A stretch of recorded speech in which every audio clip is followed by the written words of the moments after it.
Wie bewerten Sie die neue russische Strategie der Raketen- und Kamikaze-Drohnenkampagne gegen die ukrainische Energieinfrastruktur? How do you evaluate the new Russian strategy of missile and kamikaze drone campaign against Ukrainian energy infrastructure? The targeting of a nation's energy infrastructure during a time of war is a legitimate military target, even though it has dual use capabilities. And even if the primary use of the energy grid in Ukraine is for civilian use, the fact of the matter is energy makes a nation work, it makes a military work, and it needs to be attacked if you're seeking to degrade a nation's ability to continue conflict. It's an approach taken by every nation in times of war. The United States led a international coalition in 1991 against Iraq, Operation Desert Storm. We initiated that conflict with a strategic air campaign that went on for 6 weeks. The very first target hit was the Iraqi energy grid. So it's hypocritical in the extreme to call what Russia is doing a war crime. It's not a war crime. It cannot be prosecuted under any court of jurisdiction. A prosecutor simply cannot articulate a cognizable course of action against Russia. It's absurd to say otherwise, and I think it reflects the fact that Russia's hit a nerve. This is something Russia should have done on day one. This war would be over by now had they done so. And if Russia is seeking to bring an end to this conflict on terms that are acceptable to Russia, this is the only course of action Russia can take. Der Druck auf das ukrainische Oberkommando ist Berichten zufolge sehr hoch. Wer hat Ihrer Meinung nach das Sagen? The pressure on the Ukrainian military high command is reportedly very high. Who is calling the shots, in your opinion? Ukraine's command structure is complex. Ostensibly, the commander-in-chief is the Ukrainian president, but his ability to stand alone is it's impossible. He cannot stand without the support of NATO, the United States, the European Union, and the collective West, as Vladimir Putin would call it. Also, his relationship with the military is complicated as well. The military, when they look at a campaign, they aren't looking at the politics. They're looking at how it relates to the accomplishment of military objectives. Meaning that if you're going to carry out an offensive operation, is it more important to destroy enemy combat capabilities or take territory? From the Zelensky perspective, at a time when there seemed to be some fatigue in the collective West about continuing this massive support of Ukraine, to what end? Was Ukraine ever going to be able to do something with this weaponry, et cetera? And knowing that he was going to have to ask for many billions of dollars more in assistance, not just military assistance, but economic assistance to pay salaries to keep Ukraine functioning. Ukraine does not have a functioning economy at this point. He would have to demonstrate that Ukraine can win on the battlefield. And so I think what we see is a blend of pressures being placed on Ukraine when it comes to how the military operates on the battlefield. And these pressures resulted in an impressive political statement made by the Ukrainian military. We cannot underemphasize the impressiveness of the Ukrainian operation in Kharkov. They took a lot of territory, and they took it very fast. But when you remove the map from the equation, and if someone said, hey, Ukraine just finished a 2-week operation, they lost 10 to 20,000 guys, and they killed 200 Russians, would you call that a Ukrainian victory? The answer is no.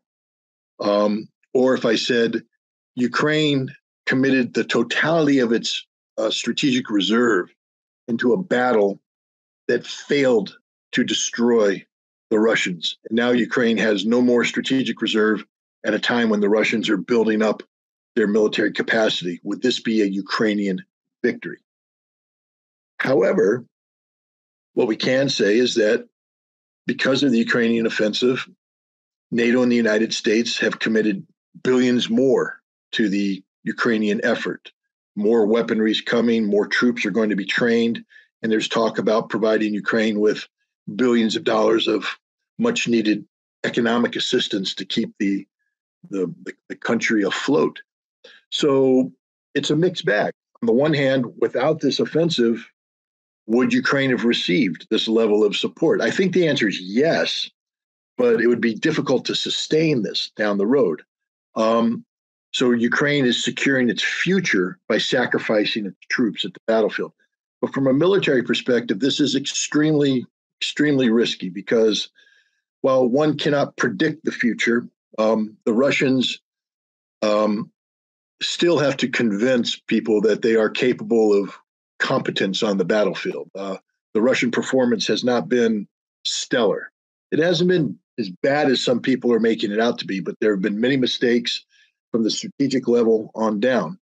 And I think people would have a right to say, well, are the Russians really going to be able to finish the job, or are they just building these troops up for more lethargy? But if Russia is as good as some analysts think, I personally think they are this good, then Ukraine's in a lot of trouble because they've weakened themselves. They've basically burned through their reserves, and they don't have a guarantee that more reserves are going to come in a timely fashion. So I think in this one, the different pressures being put on Zelensky is actually bad. And the fact that Zelensky felt that he needed to sacrifice his strategic reserve to appease a West that 8 months into the war is no longer viewed as a guaranteed source of support shows some fundamental weaknesses in the Ukrainian way of doing business. Die deutsche Außenministerin Annalena Baerbock forderte die Lieferung von Leopard-2-Panzern an die Ukraine und behauptet sogar, dass Waffenlieferungen Leben retten würden. Was halten Sie von solchen Erklärungen führender Politiker und welche Auswirkungen könnten die Leopard-2-Panzer auf dem Schlachtfeld haben? German Foreign Minister Annalena Baerbock called for the delivery of Leopard 2 tanks to Ukraine and even claims that arms deliveries would save lives. How do you see such explanations from leading politicians, and what kind of impact could the Leopard 2 tanks have on the battlefield? I have to be careful what I say because I don't want to insult anybody. The Leopard is a good tank. There's no doubt about that. It's not the best tank in the world. So the idea that you could take a tank and put it on a battlefield and suddenly expect a different outcome than that which is already taking place, that's something that can only exist in the minds of amateurs, people who know nothing of war. And frankly speaking, the Green Party of Germany, they know nothing of war. And the German foreign minister knows nothing of war. They should. They've been watching war taking place for 8 months now in Europe. It's a war where I think it's clear that technology alone doesn't carry the day. Technology will only get you so far. Now, if these Greens and your foreign minister can explain how you're going to take a very technically advanced piece of equipment like the Leopard tank, and I think they're also asking for the Marder infantry fighting vehicle as well, basically to take German technology and transfer it to Ukraine. Question for the Green Party: how often does the Leopard 2 tank break down under the normal course of operations? What's the maintenance schedule for a Leopard 2 tank? Because before you send it to Ukraine, you might want to be able to answer that question. How many spare parts do you need? And where should they be located? Forward with the unit so they can maintain it right there on the battlefield? Or do you have to take it to an interim depot, maybe set up in Ukraine where the Russians can hit it while it's being retained? Or will you have to take it back to Poland or to Germany to be repaired? These are questions you might want to ask before you start talking about giving the Ukrainians this equipment. Can Ukrainians operate it? What kind of ammunition does it use? Is the ammunition compatible with the other tanks that the Ukrainians are using? Or are you trying to introduce a whole nother level of complexity for logistical support of the Ukrainian military that's already heads are spinning because so many different weapon systems are being provided with so many different maintenance and logistic sustainability issues and training ability? If you give them a piece of equipment that breaks down, is difficult to sustain logistically, and is more complicated to operate than, say, the T-72 tank, saving lives, you're slaughtering Ukrainian soldiers. You're idiots. You're the kind of people that should be dismissed from government forever. It is brain dead to think that by giving the Ukrainian military this equipment in a time of war where they don't have the time and space necessary to absorb it in its totality, not just driving a tank, but having all the sustainability issues around it and the level of proficiency to use it in combat. This isn't about driving around a training ground. This is about using a tank against an enemy that's an expert in tank warfare. The Russians will annihilate the Leopard tank. The Leopard tank will become nothing more than burnt out, rusted hulks of German steel. I think we've seen that picture before. So before Germany starts talking about sending German tanks into Russia to fight Russians, we learn the history books. Go back and read it. It didn't work last time. It's not going to work this time. What the hell are they thinking? I don't mean to get angry at you. I'm not mad at you. But my God, has Germany learned nothing from its history? Mind your own damn business and quit supporting Stepan Bandera worshiping neo-Nazis in Ukraine, because that's what you're doing. Focus on fixing your problems at home. Ask yourself as you go through this difficult winter, was it cheap Ukrainian gas that made the German economy work? Or was it cheap Russian gas that makes the German economy work? Is it expensive American liquid natural gas that makes the German economy work? Or was it cheap Russian gas that makes the German economy work? And then ask yourself again, why have you foregone everything that made you succeed as a nation these last couple decades and thrown it away for what?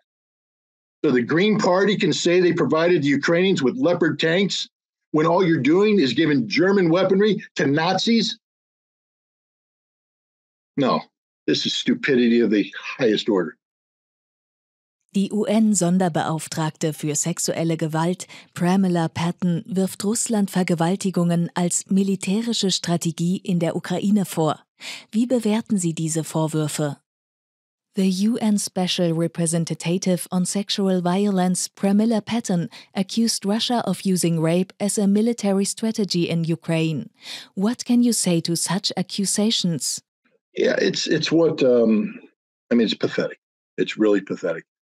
Am I going to sit here and tell you that it's impossible for a Russian soldier to commit a war crime? No.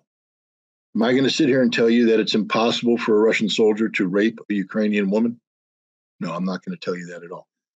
Am I going to sit here and tell you that it's systemic, that the Russians encourage Russian soldiers to rape Ukrainian women and give them Viagra to somehow increase their potency as men? That's just a bald-faced lie, straight up lie. There's no evidence to back it up whatsoever. In fact, we know that it's a lie. We had a Ukrainian official, some human rights lady, who was out there talking over and over again about rape, all lies.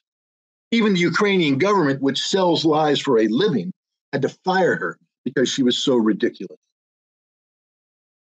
The Russians are carrying out a special military operation in Ukraine. It's war. It's horrible. Tens of thousands of people have lost their lives, and more are condemned to death in a war that should have been fought. I'm not sitting here trying to make this out to be some sort of dance in the flowers. It's not. It's war. It's horrible. You can't make anything good from it.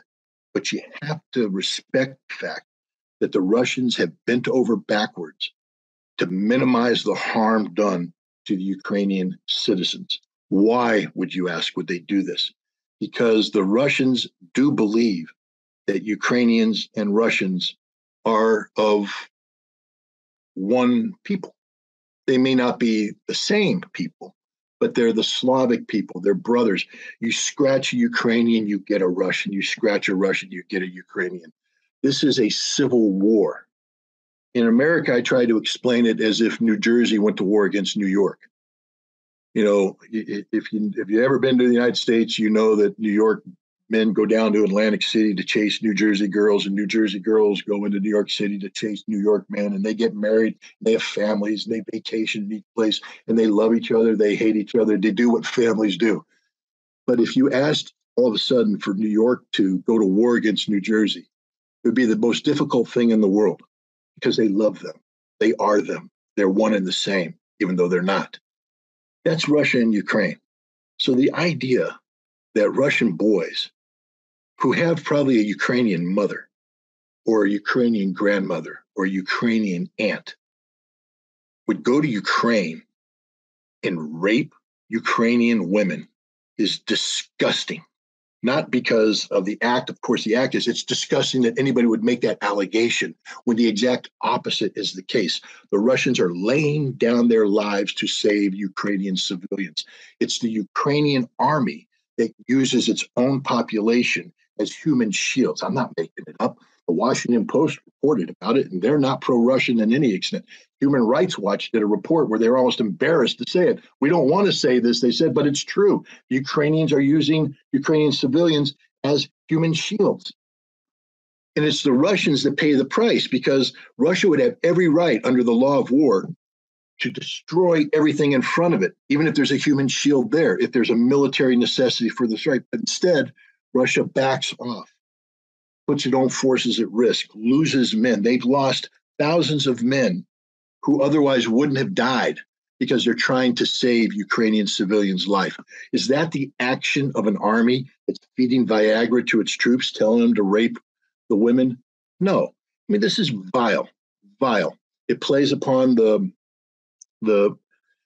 fears that emerged when the Russians occupied Germany and Berlin in 1945. At that time, there were abuses. We know this. It's a historical fact that there were abuses, especially in the immediate aftermath of taking over. And that I think that scarred Germany, the concept of that. But then Germany had a chance to live with Soviet soldiers.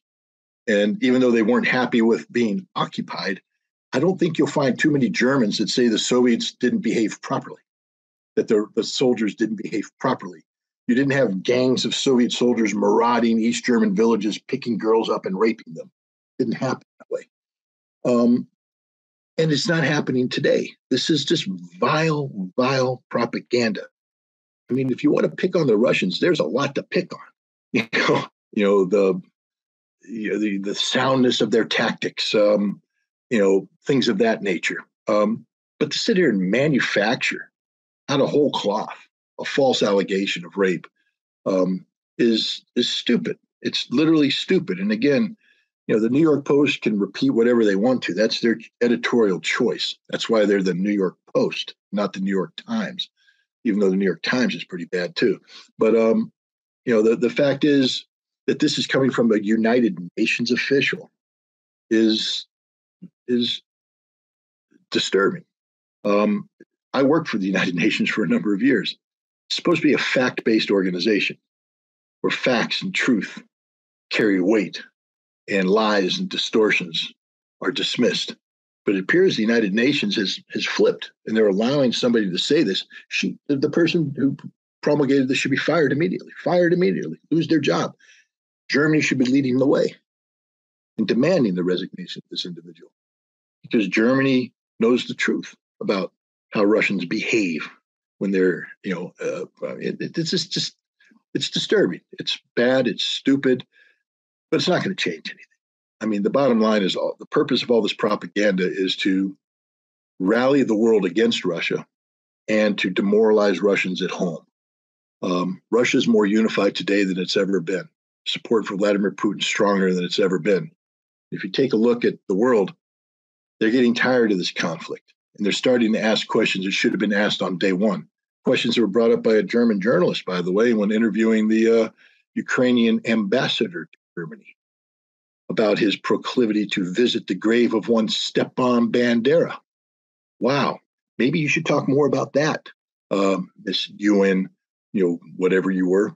No, I think Europe's getting tired of this conflict, and so in order to get people riled up against Russia, they're going to need more and more fantastic stories about the horrific nature of the Russians, crimes committed by the Russians. But it's all it is a story. There's no facts to back it up.